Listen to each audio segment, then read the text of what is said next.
The cranes at Qingdao have gone still. Cargo ships, usually bustling with activity, now sit anchored off China's coast. Each vessel carries the minerals that fuel America's military might. Minerals that make fighter jets fly, missiles hit their targets, and radar systems see through the clouds. And then, almost like a switch flipped overnight, Beijing pulls the trigger. No rare earth exports, no exceptions. Within hours, defense suppliers across the United States halt production. The Pentagon calls it sabotage. Beijing calls it policy. But the numbers don't lie. 78% of American weapons systems depend on materials controlled by China. From fighter jets to missiles, from radar arrays to precision-guided munitions, nearly every critical platform relies on resources Washington doesn't fully control. The question in every war room tonight is clear and terrifying. How do you wage a war when your enemy can cut off your ammunition at the port? In New York, traders immediately start calling it Beijing's silent embargo. And the timing? Not accidental. Just 2 days before a high-stakes meeting in Seoul between the United States President and Xi Jinping, China's Ministry of Commerce quietly expands its export controls, adding 5 more rare earth elements to its restricted list. According to Reuters, the move now impacts 12 critical elements and dozens of types of mining and refining equipment. Beijing frames this as a national security measure. The markets see it as a strategic message. The United States President, informed mid-flight, reportedly slammed his hand on the armrest. They waited until now, an aide said. They want leverage at the table. The response was swift. Orders went out to prepare a new round of 100% tariffs against Chinese imports. But there's a problem. Tariffs are, slow weapons, bureaucratic and reactive. China's export controls, in contrast, took effect overnight. Beneath the bureaucratic language of export licenses lies, really, the heart of the crisis. China refines over 90% of the world's rare earth elements. These metals aren't just commodities. They're the lifeblood of modern warfare. They power precision-guided missiles, radar systems, fighter jet engines, and the electric motors that drive drones and submarines. The United States can mine some of these ores at home, but refining them at scale? That's a bottleneck no American facility can yet overcome. The Financial Times summarized it best. The problem isn't the mine, it's the refinery. That bottleneck now threatens to, paralyze America's military-industrial complex. A study by defense analytics firm Gavini reveals a chilling reality. Over 80,000 individual components across nearly 1,900 U.S. weapon systems depend on minerals sourced from China. That's 78% of all Department of Defense platforms. Breaking it down by branch, the Navy relies on China for 92% of its weapon system minerals, the Air Force 85%, and the Army roughly 70%. The conclusion is stark. Tighten the supply, and Washington's arsenal goes dry. Consider the F-35, America's most advanced fighter jet. Each one contains nearly 900 pounds of rare earth elements, embedded deep in guidance systems, flight controls, sensors, and engines. Even if the U.S. could source raw ores elsewhere, they still need to be refined, almost always in China. Deposits exist in countries like Australia and Canada, but most of the ore still travels to Chinese refineries for processing. This isn't just a supply issue, it's a strategic chokehold. Mining is geology, processing is monopoly. This isn't the first time China has flexed its leverage. When it restricted graphite exports in 2023, most of the world treated it as an energy story. But that policy laid the blueprint for something far bigger. A global strategy to control the materials that underpin modern technology and military power. And it's not just about the military. Civilian technology, electric vehicles, smartphones, renewable energy systems also relies on these same elements. By controlling the flow, China isn't just shaping global supply chains. It's dictating the terms of technological and strategic dominance for decades to come. Every policy analyst, military strategist, and corporate CEO is asking the same question. What happens if Beijing decides the tap stays off? Fighter jets could be grounded, radar systems offline, missiles stockpiled, but useless. The United States has options, but none of them are quick. Domestic mining could scale up, but refining takes years. Alternative suppliers exist, but they're tiny compared to China's monopoly. And in a crisis, time is everything. This is the modern reality of global power. Wars are no longer just fought on battlefields. They're fought through supply chains, refineries, and the rare materials that make technology tick. And tonight, the world is witnessing exactly how fragile that chain can be. The 2025 expansion to cover lithium-ion batteries, synthetic diamonds, and key rare earths makes one thing clear. Beijing knows how to turn industrial supply chains into powerful geopolitical tools. Meanwhile, the United States spent decades outsourcing its own supply chains. Back in the 1980s, Washington shut down its largest rare earth facility at Mountain Pass, California, after Chinese producers undercut global prices. By the time that mine reopened decades later, China had built a refining network so vast that catching up would take a generation. This week's restrictions expose how that imbalance translates directly into strategic leverage. The Wall Street Journal notes a particularly striking detail. China's new rules apply even to foreign companies using Chinese origin materials.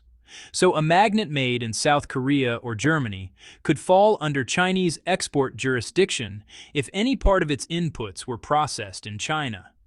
That extraterritorial reach isn't just bureaucratic friction. It's a strategic filter, letting Beijing decide who gets what and when. Inside the Pentagon, logistics officers are quietly running war games, not about tanks or missiles, but supply chain choke points. One scenario imagines a month-long freeze on Chinese rare earth shipments. Within 6 weeks, missile guidance production halts. Within 8, aircraft radar assembly lines slow. By 12 weeks, Navy propulsion systems face serious component shortages. These numbers come straight from the Defense Logistics Agency's own dependency assessments. And yet Beijing's position isn't simply about aggression. Chinese officials argue they're responding to U.S. restrictions on advanced semiconductor exports. As Reuters reported, the Ministry of Commerce saying, "Our measures are defensive and legitimate. The logic is mirrored. Washington blocks chips, Beijing blocks minerals. Both claim national security. Both weaponize interdependence. The bigger issue isn't just who supplies the metals, it's who can endure the delays." A license held up for 60 days can idle an entire U.S. production line. Factories operate on just-in-time procurement, built for efficiency, not strategic standoffs, and Beijing's licensing process is deliberately opaque. Even allies like Germany and Japan must apply for permission with no guarantee of approval or timeline. China has also mastered the art of calibrated pain. When the U.S. restricted chip exports, Beijing didn't retaliate with blanket bans. Instead, it introduced deliberate ambiguity. Rules flexible enough to enforce politically, but strict enough to scare markets. That uncertainty alone drives up prices. Bloomberg reports the global price of neodymium oxide, critical for military-grade magnets, has jumped 22% since the announcement. The Financial Times notes automakers are paying premiums of up to 20% to source from non-Chinese suppliers in Vietnam and Estonia. But here's the kicker. Even those suppliers ultimately rely on China for feedstock. The more Washington tries to diversify, the more it discovers that the entire system leads back to the same ports. The rare earth crisis isn't just a story of dependence, it's a story of delayed realization. For years, U.S. defense officials assumed stockpiles and allies could cover vulnerabilities. But stockpiles run out, and allies need licenses too. Japan, South Korea, and Germany all import Chinese processed materials. Even Canada's new refining projects depend on Chinese equipment. The Wall Street Journal observed that China's rules now cover not just minerals, but the machines that make them usable. Washington's response has been urgent, if somewhat fragmented.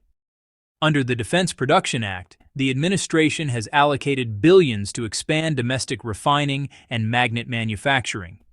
But building this infrastructure from scratch is slow work, decades long in some cases, while Beijing's chokehold is immediate and absolute. MP Materials, the company running the Mountain Pass mine, has secured federal contracts to build a U.S.-based processing plant, but scaling that capacity takes years. The Pentagon has also started stockpiling antimony, gallium, and tungsten under its Strategic Materials Reserve, aiming for a 12-month buffer. Yet even with these efforts, Gavini's report concluded there is no near-term substitute for Chinese refining capacity. Halfway through the summit in Seoul, Chinese state media issued a single-line statement. Licensing will continue according to national needs. Markets didn't read it as neutral.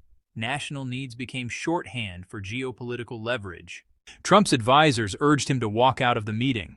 Instead, he ordered the U.S. Trade Representative to prepare retaliatory tariffs targeting $120 billion in Chinese goods, including magnets, EV components, and battery metals. Beijing's response was measured. They reminded Washington that these restrictions are not outright bans. But in practice, the difference between a ban and a license delay can be the same thing when your factories are building fighter jets. By mid-2025, China's magnet exports had already dropped nearly 15% year over year. This wasn't symbolic. It was physical evidence of control. Shipments slowed not because factories stopped, but because paperwork slowed. And that brings us to the question Washington still cannot answer. How do you wage a trade war when your missiles rely on the other side's minerals? By September, the Pentagon's Internal Task Force on Critical Materials submitted a classified recommendation, later summarized by Reuters, the creation of a Western Rare Earth Reserve, a coordinated stockpile managed by the U.S., Japan, and the EU. The concept mirrors the International Energy Agency's oil reserves, collective security through shared supply. But coordination is tricky. Even allies now compete for the same shipments. Beijing insists the West is overreacting, framing restrictions as safeguards against misuse. But the timing, just days before a high-level meeting, tells another story. China's leverage is economic, not military, yet its effects may last longer than any missile test. Meanwhile, the Department of Defense is auditing every contract for exposure to Chinese inputs. Bloomberg reporting revealed something few anticipated. Even tools used to manufacture semiconductors for defense electronics often rely on tungsten and gallium sourced from China. Dependency isn't just material. It's embedded in the manufacturing DNA. For decades, the United States believed economic efficiency could be separated from strategic risk. That illusion cracked in a warehouse full of silent cranes. Today, every Pentagon budget meeting includes a new line item. Mineral resilience. Congress debates subsidies for refining plants in Texas, California, and Saskatchewan. Private companies lobby for tax credits to build magnet factories. But supply chains built over 30 years cannot be repatriated in 3. China, on the other hand, plays the long game. According to the Financial Times, Beijing has expanded its strategic material stockpile to record levels, storing not just rare earths, but also copper, nickel, and lithium. They are building redundancy before conflict, not after. United States advisors have started drawing parallels with OPEC in the 1970s. Except this time, the resource isn't oil. It's control over the base layer of industrial civilization. By late September, United States defense contractors began rationing production schedules. Raytheon postponed deliveries of certain radar components, citing supply chain disruptions. Lockheed Martin quietly shifted procurement priorities toward available materials, even if performance metrics dipped slightly.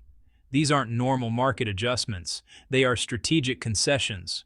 Still, the White House insists the United States will end dependence. Officials point to new projects in Australia, Canada, and Brazil, where United States investment has surged. But as Bloomberg noted, processing capacity remains the bottleneck.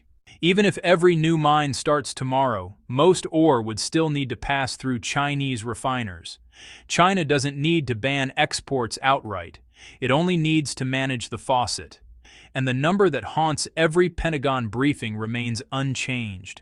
78% of America's military hardware runs on Chinese minerals. This statistic isn't just embarrassing, it's a structural vulnerability, measured in tons, volts, and seconds.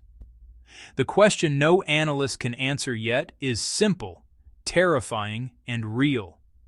When one office in Beijing controls the minerals that make America's weapons possible, how many shipments stand between deterrence and dependence?